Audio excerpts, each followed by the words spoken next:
ప్రధాని నరేంద్ర మోదీని అలాగే ఆయనతో పాటు ప్రయాణం చేసే వాళ్ళను అంటే కూటమిని కేంద్రంలో కానీ రాష్ట్రంలో కానీ విమర్శించే వాళ్ళు ఎవరైనా సరే వాళ్ళ మీద విరుచుకుపడడం, కథలు ప్రచారం చేయటం, వాళ్ళు చాలా పెద్ద విలన్లుగా చిత్రించడం, ఇదంతా ఇప్పుడు పరిపాటిగా మారింది. ఇంకా స్వతహాగానే విలన్ వేషాలు వేసే ప్రకాష్ రాజ్ ఆయన నిశ్చిత విమర్శకుడు. మత రాజకీయాలను, అప్రజాస్వామిక చర్యలను ఖచ్చితంగా విమర్శిస్తారు. అసలు మోదీని అంత తీవ్రంగా విమర్శించిన సెలబ్రిటీలు ఎంతో మంది ఉండరు.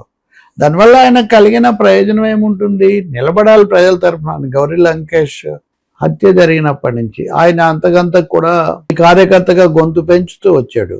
దానికోసం ఆయన మీద ఎన్ని విష ప్రచారాలు, అలాగే సినిమాల్లో కూడా ఆయనకు వేషాలు తగినన్ని రాకుండా, ఆయన స్థానానికి పాత్రకు తగిన సమర్థతకు తగినవి రాకుండా ఇవన్నీ జరుగుతున్నాయి. కానీ తాజాగా అతి దుర్మార్గమైంది. ధర్మశాల ఉదంతంలో ఆయన ఏదో పాత్ర వహించి ఆయన ఏదో చేశారు, 200 కోట్లు అనే ఒక ఫిగర్ ప్రచారం చేశారు 3 రోజుల కింద. ఆ చిన్నయ్య అనే ముసుగు మనిషిని ఎవరైతే ఉన్నాడో అతను తన వాంగ్మూలంలో నేను ప్రకాష్ రాజుతో మాట్లాడాను, ప్రకాష్ రాజు నన్ను చేశారు, అన్ని పోలీసులకు చెప్పన్నాడు, నేను వచ్చినప్పుడు నేను కౌగులించుకుంటానన్నాడు అని అతను చెప్పాడు. ఇక వెంటనే అయిపోయిందండి ప్రకాష్ రాజు దీంట్లో. ఆయన పేరు వచ్చేసింది 200 కోట్లు నిజస్వరూపం. ఇక మన కొంతమంది మీడియా మిత్రులే రిచ్చిపోయి కథనాలు చేసేసారు ఇష్టానుసారం. నేను ఆ రోజే చెప్పాను, చిన్నయ్య మాట ఎందుకు ఎంత వినాలి? చిన్నయ్య ఏంటి అసలు? పారిశుద్ధ్య కార్మికుడు. అతను అక్కడున్న ముఠా తగాదాల్లో అక్కడ ఆ ధర్మస్థలం ధర్మాధికారిగా ఉన్న హెగ్గడేకు వ్యతిరేకమైన వాళ్ళు చెప్తే నేను ఇవన్నీ చెప్పాను, కావాలని దుష్ప్రచారం చేశాను, అస్థి పంజరాలు బోల్డ్ ఉన్నాయని నేను చెప్పానని అతను చెప్తున్నాడు. అంటే ఎవరో చెప్తే నేను అబద్ధాలు ప్రచారం చేశాను అని చెప్తున్న వ్యక్తి ఇంకొకరి మీద ఆరోపణలు చేస్తే వెంటనే వాటికి మనం కథనాలు ఇచ్చేస్తాం. ఆ మీడియా చెక్, కనీసం ఆయన చెక్ అక్కర్లేదు ఇక్కడ. ఎందుకంటే ఎప్పుడే విష ప్రచారం చేస్తారో తెలియనప్పుడు ఆయన మాట్లాడిన ప్రతి మాట తప్పుపడతారు కదా. ఖచ్చితంగా ఆయన సమయం తీసుకొని ఈరోజు మాట్లాడారు, ఆయన స్పష్టంగా చెప్పారు. ఇంకొక అతను ఉన్నాడు ఈ కేసులో, గిరీష్ మన్నెవర్. అతను ఈ విషయంలో చురుకైన పాత్ర వహించాడు. అతను చిన్నయ్యని నాతో మాట్లాడిచ్చాడు. ఈ చిన్నయ్య తమిళము తెలుగు కలిపి మాట్లాడాడు. ఆ మాట్లాడినప్పుడు ఈ విషయాలన్నీ నాకు చెప్తున్నాడు. చెప్తుంటే నువ్వు ఇవన్నీ కూడా సిట్టుకు చెప్పు అని చెప్పాను. సిట్టుకు చెప్పమని మహంతి, ఆ చిట్టు అతను అధికారి, మహంతి ఆ సిట్టుకు చెప్పు అని చెప్పాను నేను. పైగా ఈ విషయాలన్నీ నేను రికార్డ్ చేశాను అని చెప్తున్నాడు ప్రకాష్ రాజు. ఆయన దాచిపెట్టుకోవడం లేదు. ఇందులో ఇంతకు మించి నాకేం ప్రమేయం లేదు, మీరెందుకు మాట్లాడమా? అస్థి పంజరాలు ఉన్నాయి, అనేక మంది చనిపోయారు, ఇక్కడ ఘోరాలు జరిగాయని దానికి సంబంధించిన వాళ్ళు చెప్తుంటే స్పందించమా? విచారణ జరపండి, నిజాలు తేల్చండి, సిట్ వేయండి అని అడిగాను. దానికి ఏముంది దాంట్లో? సిట్ వేశాక నేను అతనితో మాట్లాడిన ఈ సంభాషణ కూడా ఆ పోలీస్ అధికారి మహంతికి నేను అందించాను. ఆయన వాటిని పరిశీలించారు. తర్వాత చిన్నయ్యతో కూడా మాట్లాడారు. ఇలాంటి వాళ్ళతో ఎక్కువగా మాట్లాడకండి, అతను ఇప్పుడు మొత్తం ప్లేట్ ఫిరాయించాడని కూడా నాకు చెప్పారని ప్రకాష్ రాజ్ చెప్తున్నాడు. ప్రతిదీ ఆయన సూటిగా చెప్తున్నారు ఇక్కడ. ఇందులో ఎక్కడ 200 కోట్లు అన్న మాట కానీ నేను వచ్చి నేను కౌగులించుకుంటానని అటువంటివి నేను ఏం చెప్పలేదు.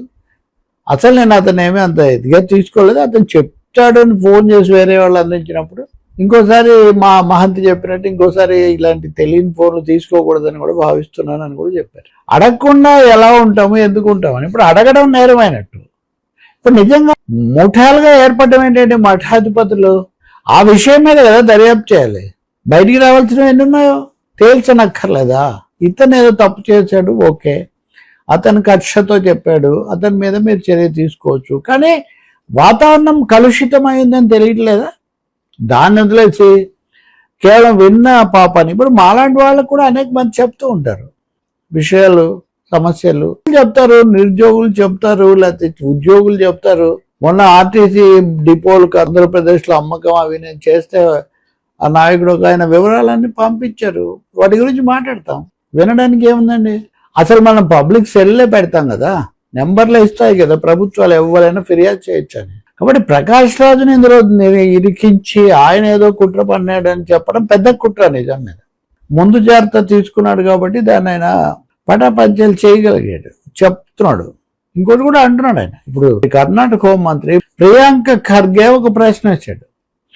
ఆర్ఎస్ఎస్ అనేది ఇంత పెద్ద సంస్థ కదా, దేశాన్ని పాలించే మోదీ కూడా ఆర్ఎస్ఎస్ కుదురు నుంచే వచ్చారు కదా.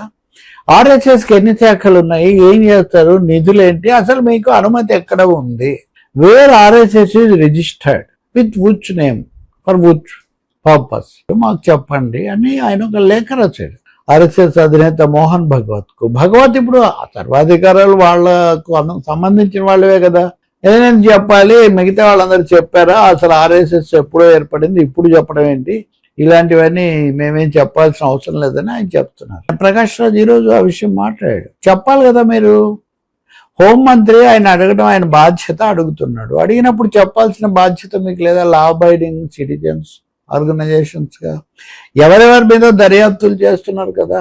కాబట్టి ప్రకాష్ రాజ్ ఏమీ వెనక్కుపోయే ప్రసక్తి ఉన్నట్టు కనిపించట్లేదు. ఆయన ఈరోజు ఏకకాలంలో ఈ రెండో విషయం కూడా మాట్లాడుతున్నాడు. అంటే ఒక కుట్ర పన్నారు, దాన్ని హోరెత్తి ఇచ్చారు, అది ఘోరంగా విఫలమైంది. రికార్డు కూడా ఉంది, కావాలంటే మీరు చూసుకోండి అని ఆయన సవాల్ చేస్తున్నాడు. మఠం వ్యవహారాలు లేకపోతే ధర్మస్థలం ఆలయానికి సంబంధించిన వ్యవహారాలు లోతుగా విచారించడానికి మటుకు ఎవరు సిద్ధంగా లేరు. అస్థిపంజరాలు దొరకలేదు, అది అంతవరకే పరిమితం అవుతున్నారు, ఇతరుల మీద దాడి చేస్తున్నారు. అదే ఇక్కడ ఆశ్చర్యం కలిగిస్తుంది. ఇంకా తలా తోక లేకుండా విరుచుకుపడి ప్రచారాలు చేసిన వాళ్ళు ఉన్నారే, ఇంకా వాళ్ళని ఏమనుకోవాలో అది నేను మీకే వదిలేస్తున్నా.